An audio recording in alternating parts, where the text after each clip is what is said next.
ఒక నెల రోజుల క్రితం బాగా వైరల్ అయిందండి. పెద్ద పెద్ద పెద్ద ఇష్యూ అవునండి. సెన్సేషన్ అయింది. ఏంటంటే పటాన్ చెరువులో ఆ మహిళ ఒక యువకుడితో ఇల్లీగల్ కాంటాక్ట్ పెట్టుకుంది. అక్రమ సంబంధం. భర్త, ముగ్గురు పిల్లలున్నారు. ముగ్గురు మగబిడ్డలే. చక్కగా చదువుకుంటూ ఉన్నారు. ఫైనాన్షియల్ ప్రాబ్లమ్ కూడా ఏం లేదు. కానీ అక్రమ సంబంధం వల్ల ఎవరితో అయితే అక్రమ సంబంధం పెట్టుకుందో అతను ఈ పిల్లలను అడ్డు తొలగించుకుందాం అని చెప్పాడని ఈ ముగ్గురు మగబిడ్డలకి పెరుగన్నంలో విషం కలిపి చంపేసిందండి. దీన్ని ఎట్లా చూస్తారు? ఇప్పుడు అరెస్ట్ అయ్యి జైల్లో ఉంది. చెంచులగూడ అవును. జైల్లో ఉంది ఆమె. అవును. ఇవి సైకోసిస్ అండి. అన్‌ట్రీటెడ్ సైకోసిస్ లాంగ్ స్టాండింగ్‌గా మనం చేసేది కరెక్టా? కాదా? అని తెలియకపోవడం. మనము చేసేది డెసిషన్ మేకింగ్ లేకపోవడం. ఇది కరెక్ట్ కాదు. ఇది కరెక్టు. నెక్స్ట్ వీళ్ళు నా పిల్లలు. వీళ్ళని ఇట్లా చేయకూడదు. వీళ్ళని నేను ఇలా చేయకూడదు. జస్ట్ డైవర్స్ తీసుకుంటే అయిపోయే సిట్యుయేషన్‌ని నేను ఇలా కాంప్లికేట్ చేస్తున్నాను. నెక్స్ట్ ప్రతీదీ వాళ్ళు అనుకున్న ఆలోచనే కరెక్ట్ అని ప్రతీదీ బిలీవ్ చేసి వాళ్ళు ఏదైతే కరెక్టో అదే చేయాలని అనుకోవడం. అంటే ఇప్పుడు సో, ఈ ఘటనలో అసలు నిజ నిజ పిల్లల్ని చంపి హ్మ్. ఆము చచ్చిపోయింది కాబట్టి ఓకే. ఫీల్ అవ్వటానికి ఏం లేదండి. కానీ ఇప్పుడు నేను పటాన్ చెరువు ఇష్యూ చెప్పాను. కేవలం ప్రియుడి క్రిమినల్ కోసం, అక్రమ దట్ సంబంధం కోసం ముగ్గురు బిడ్డలను చంపింది.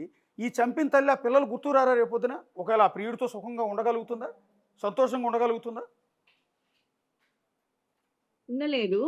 కానీ వాళ్ళకి గిల్టీ ఫీలింగ్ అనేది గూడా ఉండదండి. ఇప్పుడు మామూలు పేషెంట్స్‌కి డిప్రెషన్‌లో ఉన్న వాళ్ళకి కొంచెం గిల్టీ ఫీలింగ్ ఉంటుంది. ఇప్పుడు ఓకే. ఇట్లా క్రిమినల్‌గా ఉండి వాళ్ళని చంపేసి నేను గూడా చనిపోదాము నా నే నా వాళ్ళని చంపేసేసేద్దాము అని అన్నప్పుడు కంప్లీట్‌లీ ట్రూలీ క్రిమినల్ బ్యాక్‌గ్రౌండ్ అది. క్రిమినల్‌గా ఉండి చేద్దాం. ఇప్పుడు సూయిసైడ్ ఇప్పుడు ఇక్కడ 'తేజస్విని రెడ్డి' కేస్‌లో తీసుకుంటే she did homicide and then she did suicide. First okay. Murder చేసేసి తర్వాత సూయిసైడ్ చేసుకుంది. ఇది understanding long standing untreated depression, severe suicidal thoughts, border line personality issues ఉండొచ్చు. నేను వాళ్ళని చంపేసి నేను కూడా చనిపోతానని చెప్పి హస్బెండ్‌ని బెదిరిస్తూ ఉండొచ్చు. ఈ క్రమంలో జరిగింది. ఈ ఈ మదరు 3 కిడ్స్‌ని 3 ముగ్గురు మగ పిల్లల్ని చంపేసి తను ఎలోప్ అవుదాం అని అనుకున్న సిట్యుయేషన్ మాత్రం అది truly homicidal. She murdered her kids. తను మర్డర్ చేసింది. వాళ్ళకి ఆలోచన ఓన్లీ క్రిమినల్ ఆలోచన అది. నేను నా పిల్లల్ని చంపేసేద్దాం. నేనెళ్ళిపోదాం. వాళ్ళకి గిల్టీ ఫీలింగ్ అనేది ఉండదు. ఇప్పుడు మీరు ఓకే. జైల్లోకెళ్ళి ఇప్పుడు ఒక జైల్‌లో మెంటల్ ఇల్ పేషెంట్స్ ఉంటారండి. మాకు ఎర్రగడ్డ పంపిస్తారు. ఓకే. నువ్వేమైనా గిల్టీ ఫీల్ అవుతున్నావా అని అడిగామనుకోండి, నాకేం లేదు. నేను వాడిని చంపేసా. నేను చాలా హ్యాపీగా ఉన్నానని జెప్తారు. అంటే అట్లుంటది. అది అది ఏ సందర్భంలో అండి? అవతల వాడి వల్ల సఫర్ అయ్యి, వేధింపులకు గురయ్యి, లేకపోతే మన ఆస్తి లాక్కుని, మనల్ని బాగా ఇబ్బంది పెట్టి, మనల్ని ఇలా కొట్టి, ఇష్యూస్ అలాంటి ఇష్యూస్ క్రమంలో వాడి సెల్ఫ్ సాటిస్ఫాక్షన్ ఓకే. వాడిని చంపాను కాబట్టి నా కసి తీరింది అన్న ఆ సందర్భం వేరు గదా! ఉంటది. ఈ సందర్భం అహా! సొంత బిడ్డలను ఎన్ని చంపుతుంది రకాల గదా! సిట్యుయేషన్స్ ఉన్నా they don't have any guilty feeling. Okay. Guilty feeling ఉండదు. అంటే నేను గిల్టీ ఫీలింగ్ అంటే ఏంటి? నేను తప్పు చేశానన్న ఓకే. ఆలోచనే ఉండదు వాళ్ళకి. నేను తప్పు చేశానన్న ఆలోచనే లేనప్పుడు వాళ్ళు పిల్లలు గుర్తొచ్చి ఎందుకు బాధపడతారనుకుంటున్నారు? ఓకే. తప్పు చేశానన్న ఆలోచనే వాళ్ళకి లేదు గదా! అది నేను చెప్తున్నానండి. యాహ్! ఒక్కొక్కసారి మేడం మీరు లైన్‌లో ఉంటే ఒకసారి ఇన్సిడెంట్ జరిగిన అపార్ట్మెంట్ దగ్గరికెళ్దాం. ఇందాక మీకు చెప్పాను గదా! 2 ఇన్సిడెంట్స్ జరిగినాయి. ఎలా జరిగిందనేది మా కొలీగ్ సుజాత స్పాట్ నుంచి ఎక్స్‌ప్లెయిన్ చేస్తుంది. సుజాత, ఇప్పుడు ఇప్పుడు ఎస్ మీరెక్కడున్నారు? అశోక్. ఇప్పుడు నిన్న మీరెక్క సాయంత్రం 4 గంటల హ్మ్. నిన్న సాయంత్రం 4 గంటల ప్రాంతంలో గాజుల రామారం ఇదే అపార్ట్మెంట్లో సహస్ర మహేష్ హైట్స్‌లో తేజస్విని తన ఇద్దరు పిల్లల్ని కత్తితో నరికి ఆ తర్వాత తను బిల్డింగ్ మీద నుంచి చనిపోయినటువంటి అపార్ట్మెంట్ ఇది. గత 8 నెలల క్రితము ఇదే ప్లేస్‌లో ఇలాంటి ఇన్సిడెంటే సేమ్ జరిగింది. అప్పుడు కూడా బిగ్ టీవీ ఎక్స్‌క్లూజివ్‌గా అసలు ఏం జరిగింది ఏంటి అని చెప్పే ప్రయత్నం చేసింది. అయితే ప్రస్తుతం మనం చూస్తున్నటువంటి ఈ అపార్ట్మెంట్‌లో నిన్న జరిగినటువంటి ఘటన జరిగింది. అసలు పిల్లల్ని ఎందుకు చంపారు ఏంటి అనే దాని మీద ఇంకా కూడా ఒక క్లారిటీ రాలేదు. అయితే ప్రస్తుతానికి నేను మీకు చాలా ఏం జరిగింది ఏంటి గత 8 నెలల క్రితము ఇదే ప్రాంతంలో ఇది సహస్ర మహేష్ హైట్స్ పక్కనే ఉన్నటువంటి సహస్ర ఆ అపార్ట్మెంట్ నేను రెసిడెంట్స్ని చూపించే ప్రయత్నం చేస్తున్నాను. ఎందుకంటే 8 నెలల క్రితము బెట్టింగ్ యాప్స్లో డబ్బులు పోగొట్టుకొని వెంకటేశ్వర అనే వ్యక్తి తమ ఇద్దరు పిల్లల్ని చంపేసి ఆ తర్వాత భార్య వెంకటేశ్వర ఇద్దరు కూడా సూసైడ్ చేసుకొని చనిపోయినటువంటి ఘటన ఇదే అపార్ట్మెంట్లో 2nd ఫ్లోర్లో జరిగింది. అయితే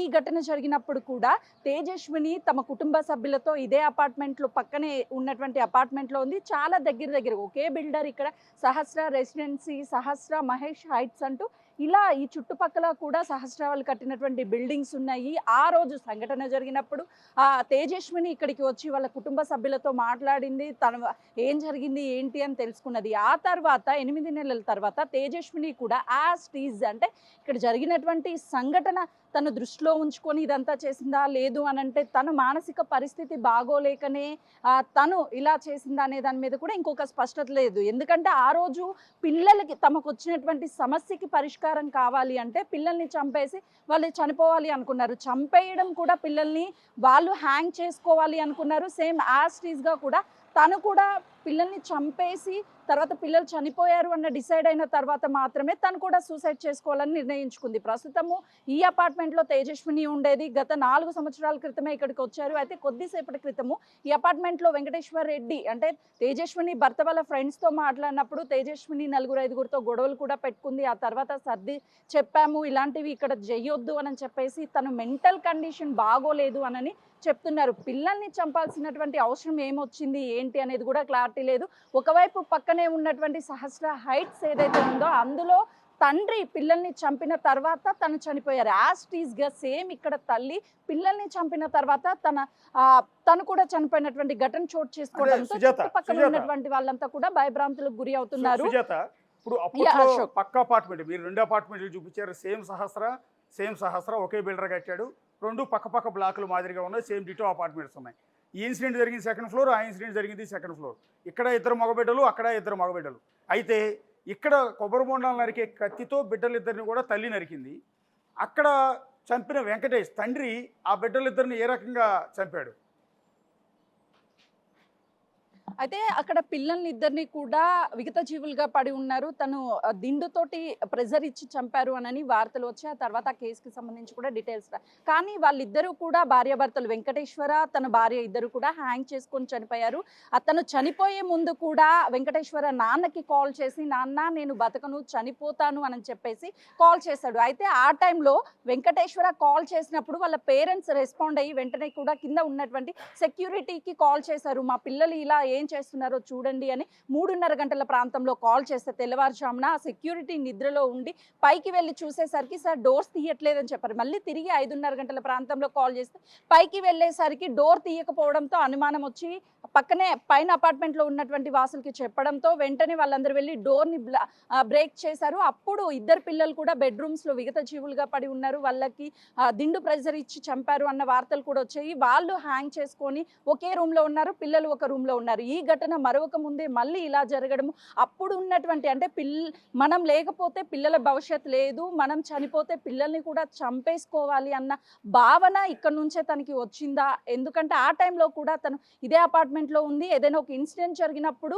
ఒక అపార్ట్మెంట్లో జరిగినప్పుడు పక్కన ఉన్నటువంటి అందరూ కూడా చూడ్డానికి వెళ్తూ ఉంటారు.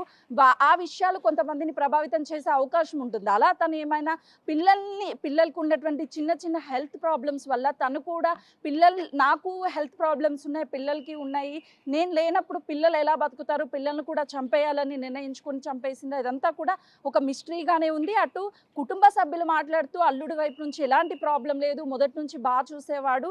తేజస్వినికి 2nd పెళ్లి, మొదటి భర్తతో విడాకులు అయ్యాయి. ఆ తర్వాత వెంకటేశ్వర రెడ్డికి మాత్రము మొదటి పెళ్ళే తనకి ఇచ్చి చేశాము, అప్పటి నుంచి హ్యాపీగా ఉన్నారని చెప్తున్నారు. కింద గార్డెనింగ్కి ఉపయోగించేటువంటి ఏదైతే కత్తి ఉంటుందో ఆ కత్తినే ఉపయోగించారు అని చెప్తున్నారు. ఒకసారి నేను ఈ అపార్ట్మెంట్ తేజస్విని ఉంటున్నటువంటి అపార్ట్మెంట్ని చూపించే ప్రయత్నం చేస్తాను. ఇక్కడ మొత్తం కూడా పార్కింగ్ ఏరియా ఇదంతా. ఇటు సైడు కొన్ని మొక్కలు ఉన్నాయి. ఆ గార్డెనింగ్ మనకి ఏదైతే కనిపిస్తుందో అక్కడికి వెళ్ళి కూడా చూపించే ప్రయత్నం చేశాను. ఈ గార్డెన్కి సంబంధించి చిన్న చిన్న మొక్కలు అంటే కొమ్మలని నరకడం కోసం ఉపయోగిస్తూ ఉంటారు. వాటిని కిందకు వచ్చి తీసుకువెళ్ళింది. ప్రతిరోజు కూడా పిల్లల్ని ఇక్కడే ఆడిపిస్తూ ఉండేది. చిన్న బాబు చాలా యాక్టివ్గా ఉండేవాడు. పెద్ద బాబు వేసినటువంటి డ్రాయింగ్స్ కూడా కొద్దిసేపటి క్రితం నేను కూడా చూపించడం జరిగింది మనం దానికి సంబంధించి. ఇక్కడ ఆడుకునేటువంటి పిల్లలు తను ఏమని నిర్ణయించుకుందో తెలియదు, కానీ ఎలా అయినా సరే తను చనిపోవడంతో పాటు పిల్లల్ని కూడా చంపేయాలి అని చెప్పేసి అనుకోనే ఇదంతా కూడా చేసింది అని చెప్పేసి అంటున్నారు. ప్రస్తుతానికి మనం ఈ గార్డెనింగ్ కూడా చూడొచ్చు. ఎక్కడైనా సరే కింద సెల్లర్ భాగం ఉంటుంది. ఆ మొక్కలకి సంబంధించి ట్రిమ్మింగ్కి సంబంధించి కొన్ని మిషన్స్ వాడుతూ ఉంటారు. చిన్న చిన్న కొడవళ్ళు వీటిని కూడా ఉపయోగిస్తూ ఉంటారు. ఆ కొడవళ్ళని తీసుకొని ఇదంతా కూడా చేసి ఆమె చనిపోయినటువంటి పైనుంచి బిల్డింగ్ మీద నుంచి కిందకి దూకి చనిపోయింది. ఆ టైంలో Yes. పిల్లల్ని గొంతు కోసేటువంటి సమయంలో కూడా పిల్లలు పారిపోయే ప్రయత్నం చేశారు. కానీ ఎక్కడా తను పిల్లలు చనిపోయారని కన్ఫర్మ్ అయిన తర్వాత మాత్రమే తను పైకి వెళ్ళి కిందకి దూకి చనిపోయింది. ఓకే సుజాత, ఒక్కసారి మీరు పిల్లలు ఎక్కడైతే పైన ఇంటి గోడల మీద కొన్ని బొమ్మలు గీశారు కదా, ఒకసారి సైకియాట్రిస్ట్ గారు సాహితీ గారు కూడా ప్రస్తుతం మనతో పాటు ఉన్నారు లైవ్లో. ఆమె కూడా చూస్తారు, అంటే పిల్లల సైకాలజీ ఏంటి, వాళ్ళు ఇంటెలిజెంట్సా లేకపోతే నిజంగా వాళ్ళకి ఏమైనా ప్రాబ్లం ఉందో అనేది చూద్దాం.